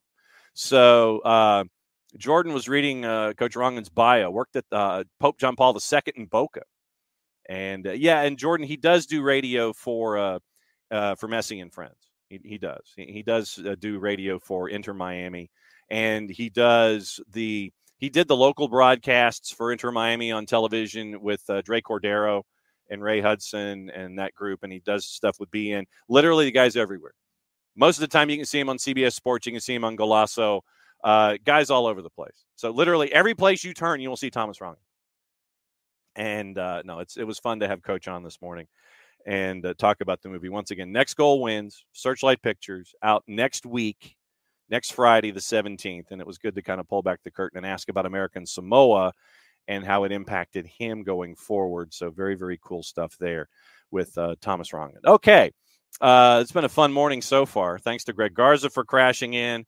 And so now I know that the next time Greg is on, I have to call Thomas so Thomas can crash and be a part of the mentoring segment. And maybe we can get Coach Rongen to talk about mentoring and Greg Garza. And so, Greg, if you're listening, you've now been warned. The next time, Coach was at home. Coach was at home in South Florida, as you could tell. He had the dartboard and everything. Yep, and Alex, he was doing the car wash this morning. And but yeah, he's doing the car wash, promoting the movie. He has been doing it for we tried to have him on last week, but then CBS Sports tapped him on the shoulder, and that kind of takes priority. So they tapped him on the shoulder, and so the slot we had booked, we had to postpone, and so we pushed it to this week and could have him on a Friday morning. And Friday morning here on the morning show seems like a nice spot to have him kind of slide in and just kind of promote everything and just kind of get him to talk about what's going on in the life of Thomas Rongen. Maybe we'll get him to talk some NASL, and I'll wear my Pele shirt one morning when Coach is on. So, but no, it was great. It was great to have Coach on to talk about Next Goal Wins, the adaptation of the documentary Taika Waititi. When Taika Waititi says he wants to do a movie, then I think you're not going to sit there and say no. And so according to our friends at the Wikipedia's, a $14 million budget. Announced in 2019, Searchlight had initially picked up the project that would have Waititi write and direct prior to the obligations for Love and Thunder. Later revealed that it was going to be the film adaptation of the documentary. Waititi, Garrett Bash, Jonathan Cavendish, producers Andy Serkis, Will Tennant, Catherine Dean as EPs. In September 2019, I should have asked Thomas if he had the chance to go out to Hawaii during filming. I knew I forgot something. Announced that the cast was coming in November and December. Principal photography began in November of 2019. Premiered at the 2023 TIFF in September 10th, prior to the commercial release next week. Originally set to be released back in April before being postponed to September, then to the current date. They couldn't attend the premiere because of restrictions imposed by the SAG-AFTRA strike. And so there you go. But yes, week from today on Searchlight Pictures, it is Next Goal Wins. Once again, thanks to our friend Chip Namias out on the West Coast for helping us out and letting the coach crash on the show on a Friday morning. So next 40 minutes, it's going to be whatever you guys want to talk about in addition to getting ready for things. So he was on Golazo, Alex, before morning footy. Well, we mentioned that he is a media machine. So he is a machine. Golazo Network, morning footy, and now with SDH. So there you go. Yeah, Alex, good storyteller. And like I said, it'll be good to continue to have Coach kind of crash and see what's going on here on the morning show. But since it is past the hour mark, it is time to adjust the audio volumes and perhaps read a promo. So let's take the levels down to where you can hear me and not the music, and we'll read a promo. For odor-free, clean, fresh air, one place you need to go. It's Eliminize Service. Eliminize Service, proud sponsors of everything SDH. Eliminize deodorizes enclosed spaces like houses, apartments, and condos. Eliminize has created a customized solution that eliminizes all organic odors, including like those like pets, cigarettes, and food. Realtors and property managers use Eliminize service to eliminate bad odors to help them sell or rent their homes that much faster. It's a turnkey process. Thank you, Ricky, for telling me what that is. Makes it easy to work with, said realtors and property managers. Kind of the environment offering a green way to get rid of odors without any kind of toxic residue whatsoever. We like that. We like doing the things the green way. Different than Febreze or other masking agents that you have either under the sink or above you in the cupboard, because when you reach either under the sink or above you in the cupboard and you grab the masking agent, you spray the masking agent in the air. There's a reason it's called a masking agent. It just masks the odor. It doesn't attack the problem like it does, like our friends at Eliminize Service do with their proven scientific formula. Destroying odor down to the molecule. Pricing very, very easy, either by the cubic foot or parts per million, to come up with a price that's affordable for you, offering results in 24 hours or less. Any questions that you have, frequently asked or otherwise, one place you need to go, it's the website. This is where I grab my pen. Hopefully it will work. It does. Go to the website, eliminize.com. QR code over my left shoulder for those of you watching on Twitch, on the YouTube channel, and on the 280-character app. Eliminize.com is the website, but do us a favor after the .com, go /Atlanta so they know what part of the world that you are addressing them from so they can help you with your issues. Full homework assignment. ELIMINIZE.com /Atlanta. Eliminize.com /Atlanta. Eliminize Service, proud sponsors of Everything SDH on a Friday, where we're talking stuff. Official term. Thanks to our friends at Eliminize Service for being sponsors, as they always do. Traffic for the rest of the day. Later today, Prem and Proper is out, and we will have our contributors, Maddie Cruz and Drew Dickinson. Drew will come on with his 3D, the Drew Dickinson diatribe. Maddie will cruise through the Prem. Did you get that? Madison cruise through the Prem. So we'll have those two segments in addition to getting you ready for the weekend that will be and looking back at the week that was. And also try and figure out how we can have you enjoy the NWSL final, 8 o'clock tomorrow night. The NWSL programming is probably going to come out noon tomorrow. So we'll be working on that tomorrow morning to get you ready for the NWSL title game out at Snapdragon, OL Reign, Gotham, Bookham Dano, Aloha. And it's on big CBS, too, with a lot of ancillary programming on the Paramount Plus pantheon of networks. And we will continue to cover the NWSL, and we'll roll through once the season's over. Hopefully we can catch up with some of the voices and some of the teams there as well to let everybody rock and roll through the season, because once the season's over, it's not over. And let's see. Bart, getting back to the NWSL discussion. Bart throws out these ideas, like the one that is a really cool one, the NWSL versus Liga MX Femenil Leagues Cup idea. Because NWSL teams need to increase the number of games they play. Even adding new teams only gives you 26. Cup competition against non-NWSL would be more interesting than what the Challenge Cup has become. More money for the league and for the players. So there you go. I know a lot of you were getting into Greg's discussion about how Greg likes Philly.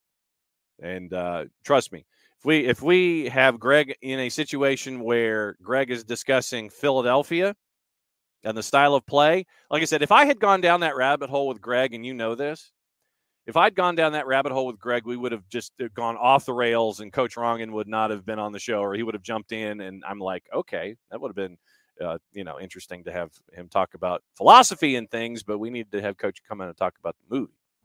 So, yes. So Greg enjoyed. Greg enjoys Philadelphia, and so we'll get into that discussion about Greg and Philadelphia. But the consistency thing was interesting from Greg this morning to discuss all of that.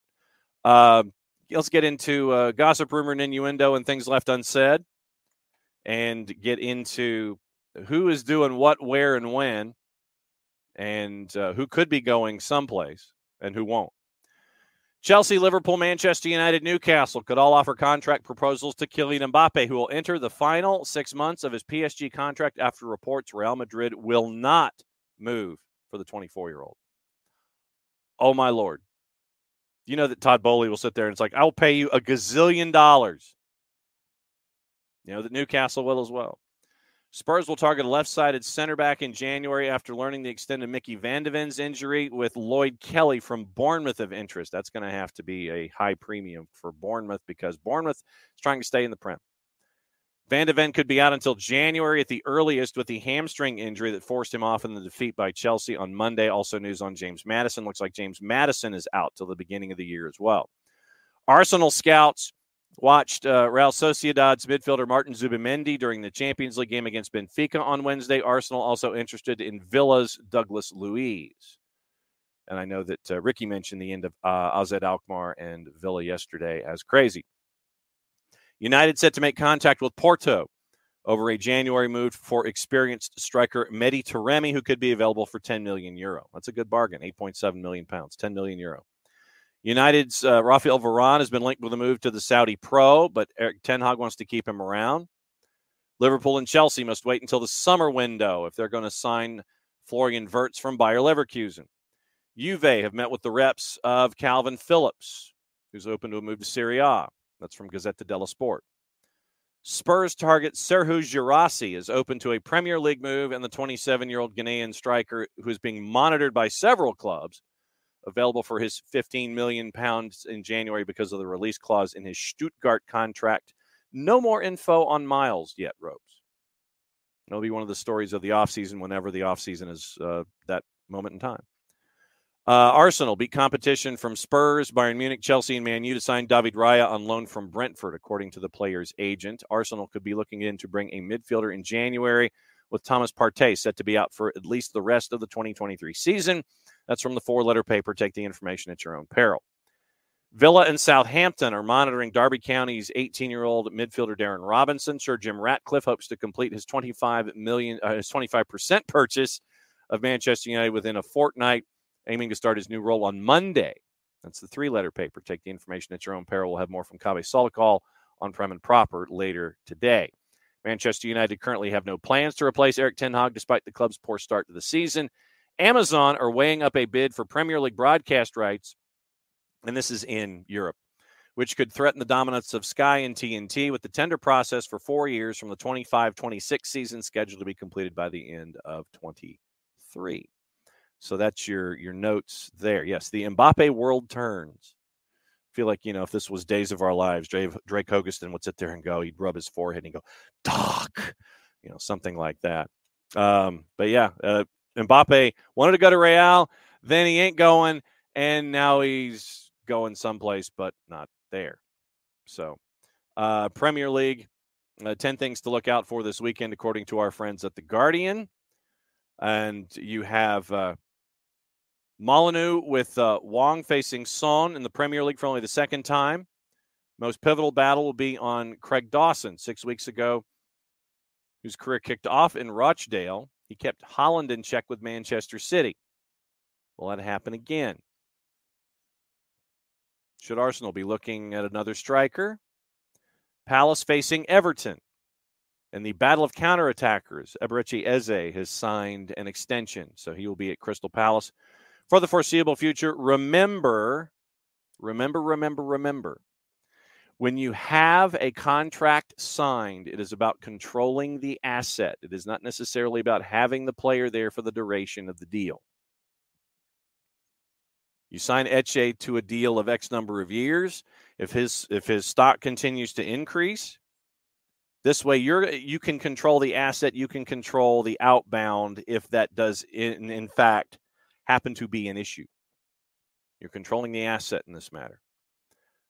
Pressure, obviously, on Erik Ten Hag. Manchester United, Luton Town. It's one of the 10 o'clock games on Saturday. You've got Eddie Howe returning to Bournemouth on Saturday, 5:30. So that's the 5:30 p.m. minus 5. So is that 10:30?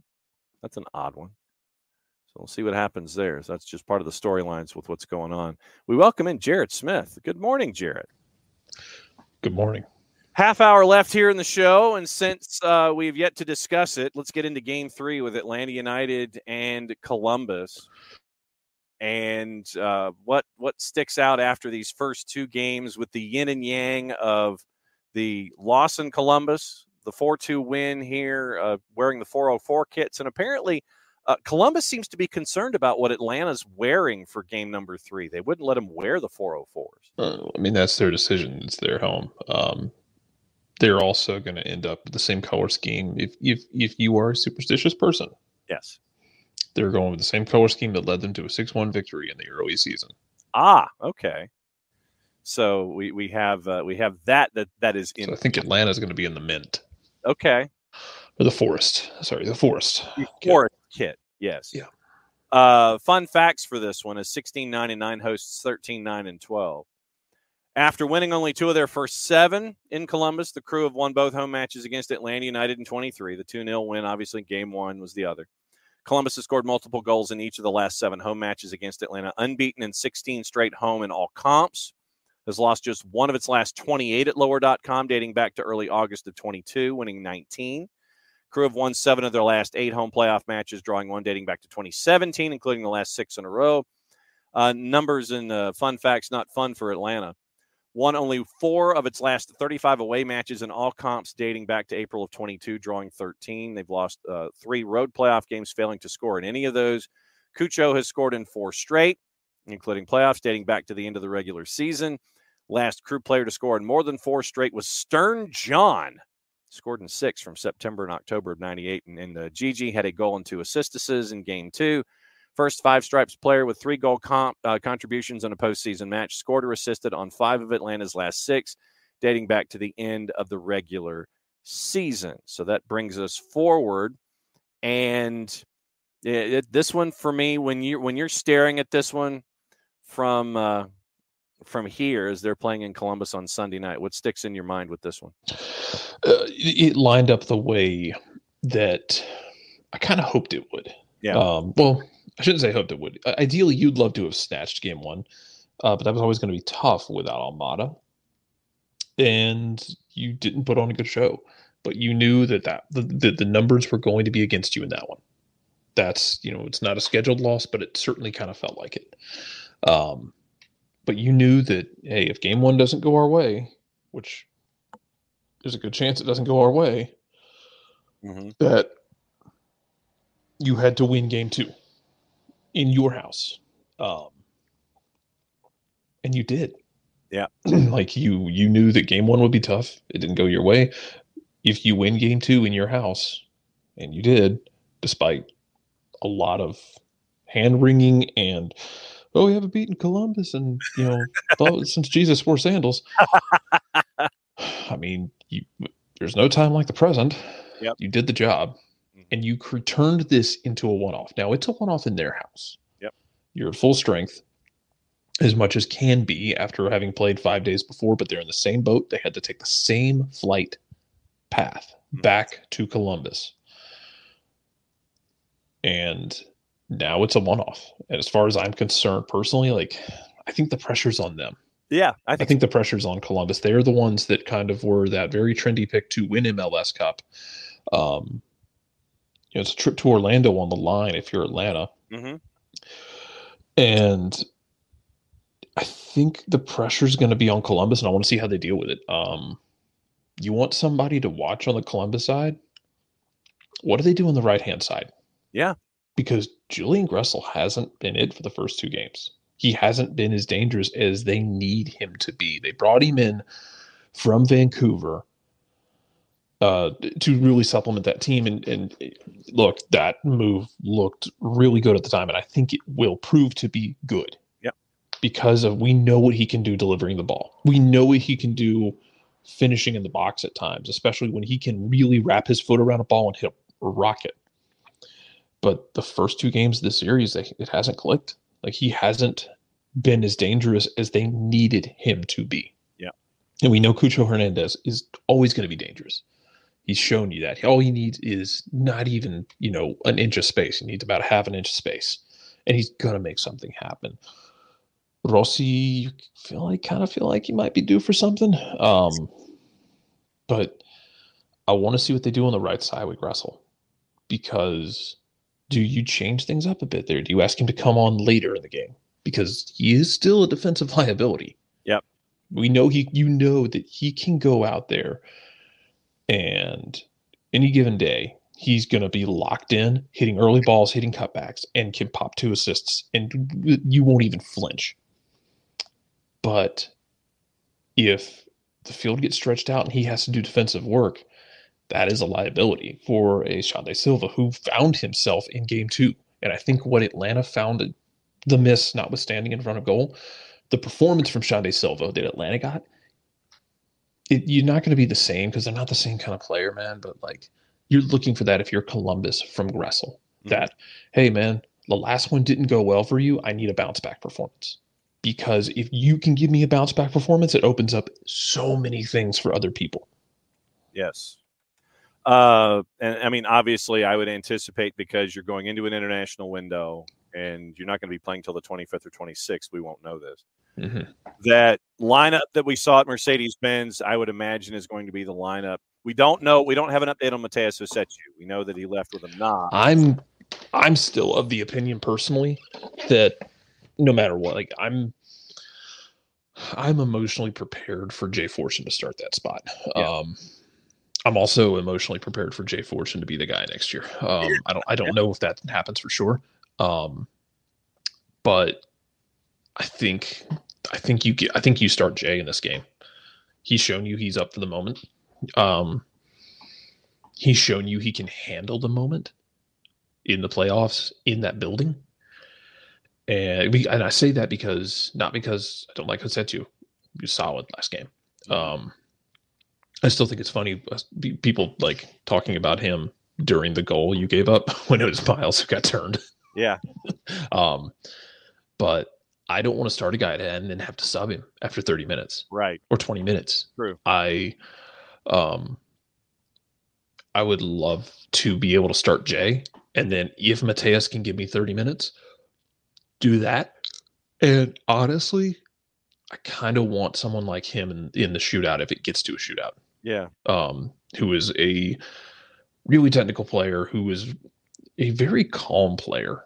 That was because I was talking about this after the game the other night, that like, and he's another one of those guys, but because we know Brad is after the game. Brad is very even, and I mean that in a good way. Like, he doesn't get too high, he doesn't get too low after the game. It's still business for him. Because after the game, everybody's in a really good mood. That's a 4-2 win, could have been 5 or 6-2. Mm-hmm. But he was all business, and he didn't get too high or too low, and I think that's important. And I think Hosechu is that kind of mentality that you would like to have in a shootout, where he's not gonna let the moment rattle him. I'd love to have him late in the game if you need him. I'm not necessarily going to start him unless I know for a fact that he can give me 65, 70 minutes, and it just depends on how he's feeling. I'd be really tempted to start Jay. Yeah. Well, and then, I mean, you look at the setup and the traditional windows where on the right-hand side, just as an example, you start Saba, you have Saba run like hell for 60 minutes, you bring in Mosqueda to shut the door.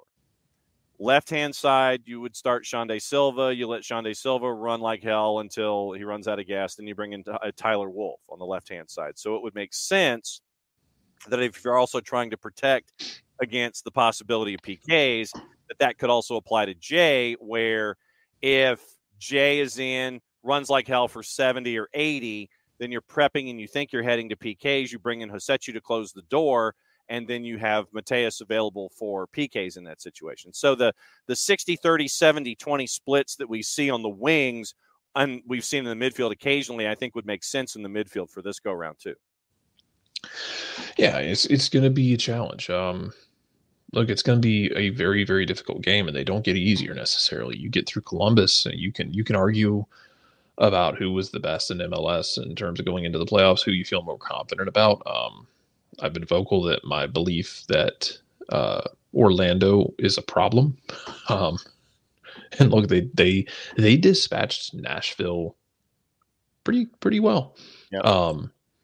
But even that series was weird. When you start peeling back the layers of that series, if Sam Surridge can finish and not A, try and get too cute, B, try and get too cute, C, try and get too cute, in moments in game one in Orlando, there were chances for them to snatch a lead in Orlando, and Nashville didn't take advantage of it, which was really the theme of the second half of the season for them. They just couldn't finish. Yeah. But Nashville also just couldn't seem to get it across the line, and Orlando seemed comfortable. What this looks like going forward, I don't know, man. They handled Nashville. Well, they handled Nashville just fine, and styles make fights in these situations, and it's why I think Atlanta and Columbus are so much fun. Because they both want the ball, they both want to create opportunities with the ball, but when they don't have the ball, they're both still capable on the counter, and we saw that with Atlanta. I know it was asked about the other day. Like, yeah, Atlanta created opportunities on the break because Columbus wants the ball too. And when you get moments where Columbus loses the ball, you have opportunities to go. It's may not always be the case for the next rounds of the playoffs. We'll see. But yeah, this feels to me like a lot of pressures on Columbus to get this across the line for them. Yes. They don't lose in that building. If you can get an early goal, if you're Atlanta, great. You really change the tenor of everything. But even if you can keep it scoreless, the longer you can keep it scoreless, while occasionally peppering the goal, occasionally holding possession, I'd like to see him do it to see if you can make Columbus blink first with a mistake. And I think the longer you keep it drawn, nobody wants to go to a shootout, especially when they're at home, because you want to win it at home. I think the longer you can keep this as a stalemate or stay on top of the game, if you're Atlanta, the better shape you were in long term. Yeah, in that game. We'll see. You continue to add the pressure to the home side. Yeah, you're running out of time. Urgency. Oh my God, we've got to do something. I don't want this to go to PKs. That kind of a thing. So no, it makes a lot of sense. Obviously, the Thanksgiving appetizers and side dishes are in the favor of Columbus. Obviously, largest favorite on the board in the 3 games this weekend at a -161. 90-minute draw and Atlanta United both in the composite, courtesy of our friends at Odds Portal at a +355. No shock. Yeah. We have our officiating crew, by the way. Okay. Man in the middle is Armando Villarreal. Okay. I mean, here's my thing, man. You want to take care of this in a sense where you don't have to worry about who it is. You don't want to end up in weird things like you had the Philadelphia game. You just got to go out and take care of business. And then hopefully you get a game like Penso gave you in the Benz the other night, which was a really good game for Penso. I thought he controlled the game really nicely. I think his biggest mistake in the game was accidentally getting in the way of a ball where it's just, he's trying to, I'd take Bart's view on this. It's one of those where it's Saba's trying to play a diagonal to trigger, or you're trying to play, I think, the ball to Saba to trigger a break. And Penso's trying to haul ass to get into position. He just happens to be in the way of it. It was an accident. It was like he was trying to knock the ball. But he called a great game, which was, it was fun to make fun of in the moment. Yeah. Because it was like, oh, Pros had a really bad week. But that was, otherwise, I thought he did really well in that game. And you'd love to have a game like that from Villarreal, and I think you will. I'm not worried about that. And you can't worry about it. You can't worry about who's doing what, who's officiating, and if it goes to VAR, then you cross that bridge when you get there, man. And the VAR is Daniel Radford. All right. Radford was the VAR for the Dallas game and the 3-2 Philadelphia game this year. So we got that going for us, which is nice. Yeah. Yes, exactly. Yeah, it's ultimately this is how I hoped it would play out. Was tough game 1, you win game 2 at home, you turn it into a winner takes all Game 3, you are going to throw everything at the wall obviously, because it could be the last game of the season for you. This could end your season, or it could keep going. Even if it keeps going, you have an international break. You have no reason not to empty the absolute hell out of the tank going into this game, where at the final whistle, everyone is dropping down on their back to catch their breath, that kind of thing, because it's not like you have to play in 5 days. Yep. You got 2 weeks off. Yep. This is where you roll into their building and you are swinging knives around. And sure, you might get cut. You're also trying to think how many you can take with you. Yep. Who's coming down with me? Mm-hmm. Your AR is Corey Parker, Jose Da Silva. Your fourth is Tori Penso, who I imagine a lot of folks would wish would be in the middle for this one.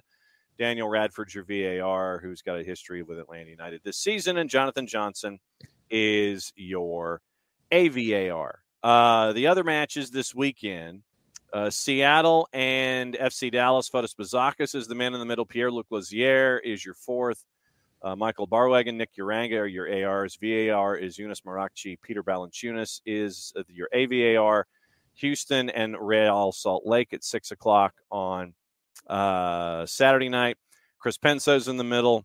Jason White, Chris Elliott, your ARs. Rosendo Mendoza is your fourth. Kevin Stott is your VAR. TJ Zablocki is your AVAR. Seattle and Dallas, what do you think tonight, 10 o'clock? Seattle favored at a minus 149.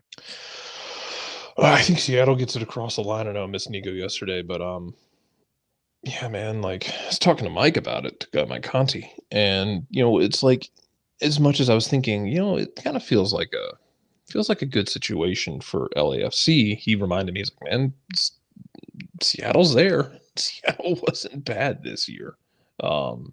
Seattle might not have been up to their own standards, maybe what they expected, right? But still finished with a winning. Still finished in the top 4 in the West and got home games out of it. A good situation to be in if you're Seattle, man. Yeah. Then off of that one, the next one in line, 6 o'clock tomorrow, which is an odd time. But Hell in a Shell, as RSL goes to Houston, Houston favored at a minus 152, draws a plus 311, and RSL to win on the road is a plus 380. This one actually might be the first two have been fun of this one. I want to say it's you're looking at Houston to take this, right? Yeah. But RSL on the counter, man. This would be very funny with RSL winning, if only to line up a situation where LAFC gets run through by their former striker. That would be very funny. It would be very fun. But yeah, I think I'm going to say Houston. I'm going to say Benny Ball continues his campaign of being slighted for Coach of the Year down ballot votes. Yes, absolutely. Yes, and the Benny Ball flag here on the show will continue to be raised and waved in a rather vociferous manner. The championship is this weekend in Charleston, by the way. Yes, it is. Phoenix can now annex the state of California, I think. Beating San Diego, Orange County, and Sacramento to go to Patriots Point to take on the Charleston Battery for the championship. For the championship. And if the USL show guys, if Kaler and the guys don't do the T-shirt, we're going to do the championship T-shirt. So, man, what a turnaround for Charleston this year, Ben Pierman. Because if you remember, they were not good. Charleston was really bad. Yes, that is true. They were very bad last year. They were a great example for anyone who argues, like, just turn into a pressing team. Just start pressing. Because Charleston tried that under, I think it was, Connor Casey was there last year. Thank you, Colorado. Yes, they tried it under Connor Casey, and they weren't built to be a pressing team. And he tried to make them do that, and they didn't do it well. Charleston last year was everyone's get right game, including Atlanta United 2s. And look, man, from Atlanta United 2s and time and USL, if I tell you that somebody is Atlanta United 2's get-right game when they were in USL. That should get you fired. Should 110% get you fired. Yes. But they bring in Ben Pierman. He comes in, stabilizes things, and look, the entire Eastern. I know I'm probably rehashing things that Gaylor and company have talked about, but right. the entire Eastern playoffs were just wine drunk. Like, not even good wine either. Like a wine cooler that your parents had in the fridge when everyone got together to watch the new episode of Sex and the City on a Sunday night. LA Law on a Friday, you drink the new Bartles and James. I mean, you can. And I'm just thinking, I'm trying to think of something trashier. Yeah. That's about right. Yeah. Okay. Yeah. The Eastern playoffs were just insane. And Charleston kept their head down. They got through it. They get through their first game with Indy 11. They beat Detroit, who had kind of shocked the championship world by slapping around Pittsburgh. Yeah. And then took out Danny Cruz, who, man, look, all these openings, because has there been a firing this morning? In La Liga. But in MLS, sorry, let me clarify. Nothing. No. Has anyone in MLS been fired yet? No. Paqueta was fired 2 months at being at El Madrigal, 13th in La Liga. No, Villarreal is your only sacking of the morning, sir. Okay.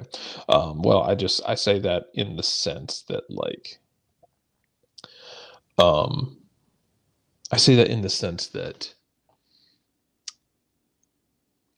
if with all these openings, like, man, I'm waiting for Danny Cruz to get a call.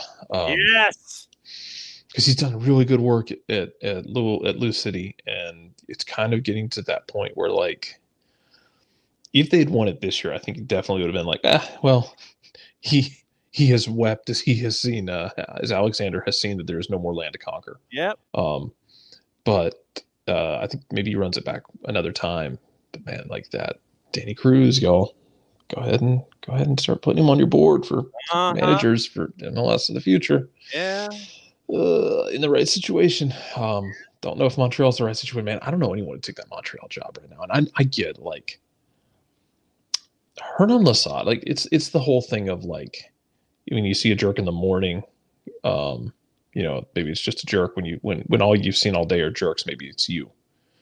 Hernan Lasada gotta look deep inside, man, because multiple places now where it hasn't worked, and his personality hasn't worked. Or is Montreal a wild card because of Joey Saputo? But I think it's both. Okay. I do think that's part of it. Remember, man, like, Joey Saputo had Wilfred Nancy there, who came in as an assistant after Thierry Henry was just like, actually, I don't want to do this.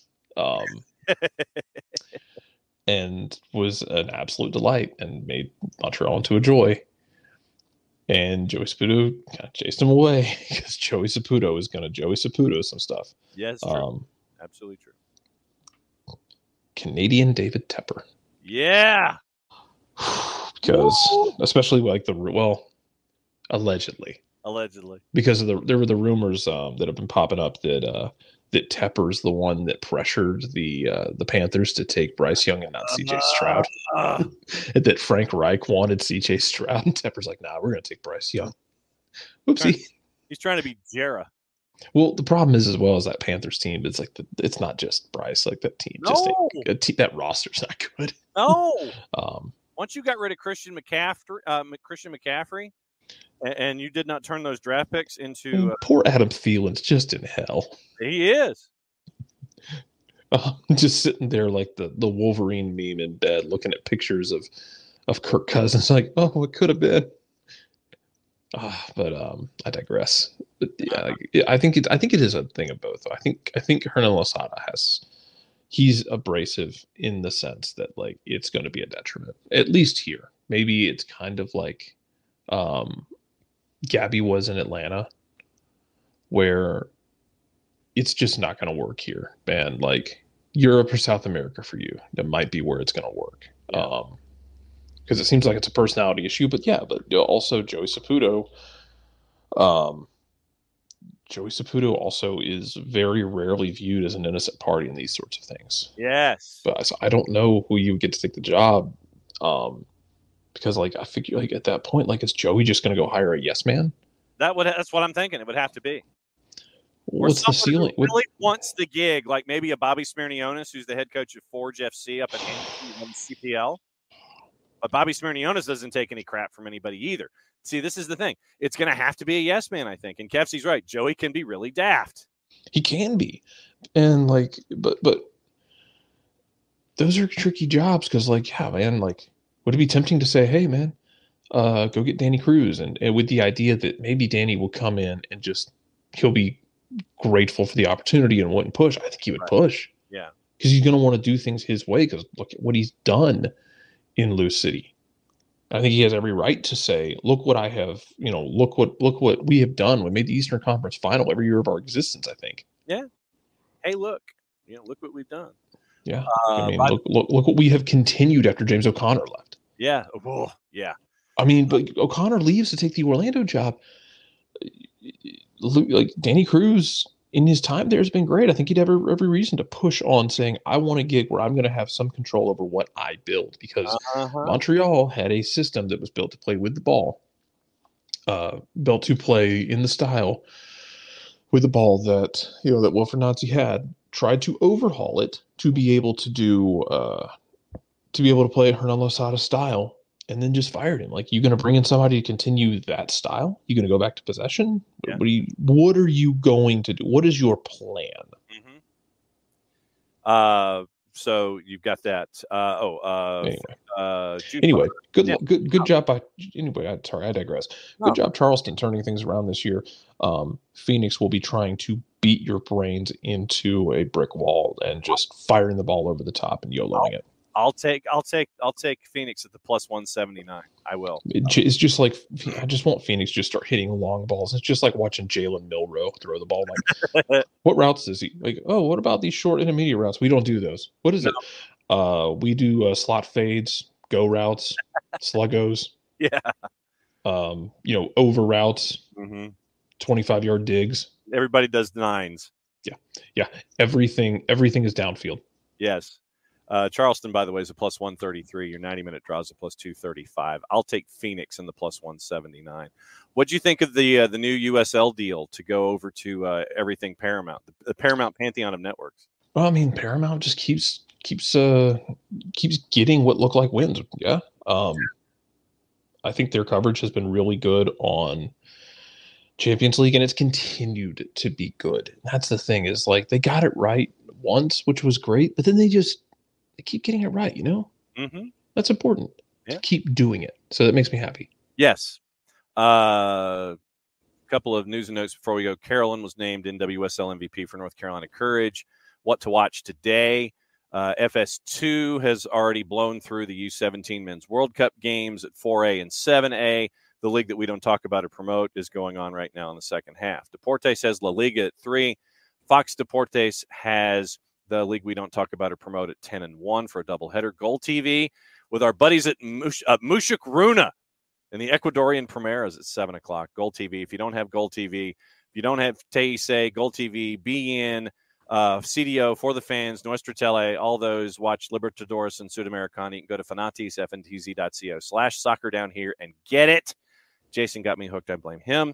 Telemundo had your simulcast for the U17 Men's World Cup. It's going to be early mornings, as did Universo. Season Pass has Seattle and FC Dallas, and also the Noche d'Or at DRVP and K involving Inter Miami and NYCFC. ESPN Plus has a boatload of things. The NCAA Women's Tournament kicking off at 4 o'clock with Georgia and Liberty. They've got La Liga at 3, Bundesliga at 2:20, Championship at 4 o'clock. Women's tournaments going all day long. They've got the Ivy League at 3 and 6:30, and the semifinals, regular season, Gonzaga and San Diego, the West Coast Conference at 10. Fox Soccer Plus has your simulcast of all your Fox Soccer stuff. Golazo Network has Serie A 2:45, Genoa and Hellas Verona, with one of the busiest women in show business, our friend Poppy Miller. Paramount Plus, Argentine Primera, Gimnasia La Plata, and River Plate at 7:30 this morning, so that's done. Serie A 12:30 and 2:45. That's got to be a PM. 12:30, 2:45 is Serie A doubleheader. Scottish Championship, Dunfermline and Dundee United at 2:45. And Jarrett, Robbie Nielsen, the new head coach of the Tampa Bay Rowdies. Yeah, we got 2 Scottish legends now in the championship. Ha ha! It's been, and that one was a really weird one because I wondered if Nicky Law was going to keep the job through, and then they go to Nielsen.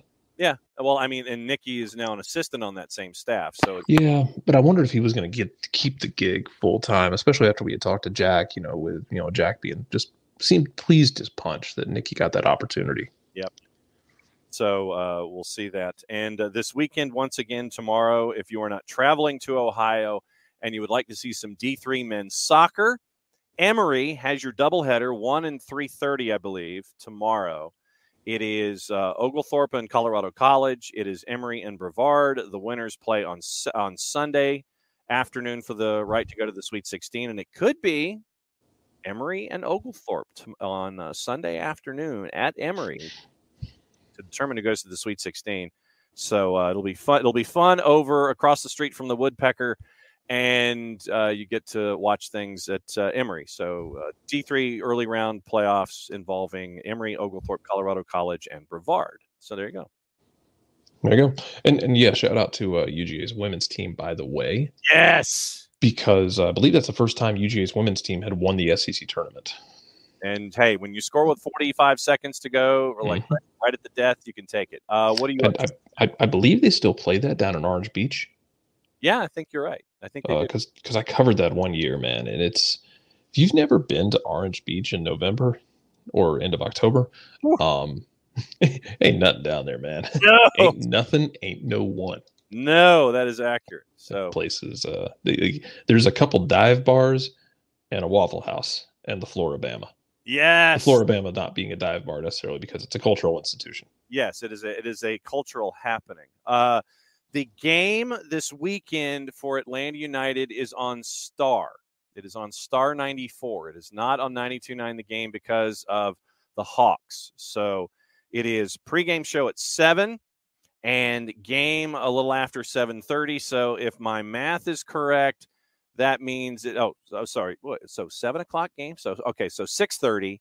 6:30 pregame, 7:09 kick. So 6:30 pregame, 7:09 kick. Star 94 on Sunday night with Mike and Jason and Columbus and Atlanta. It is on Season Pass. It is on the Season Pass side of things. So sync up your Odyssey app, sync up your over-the-air with what you're watching with Columbus and Atlanta. Anything else, Jarrett, before we go? No, I don't think so. That sounds like the end of a show then. So it does.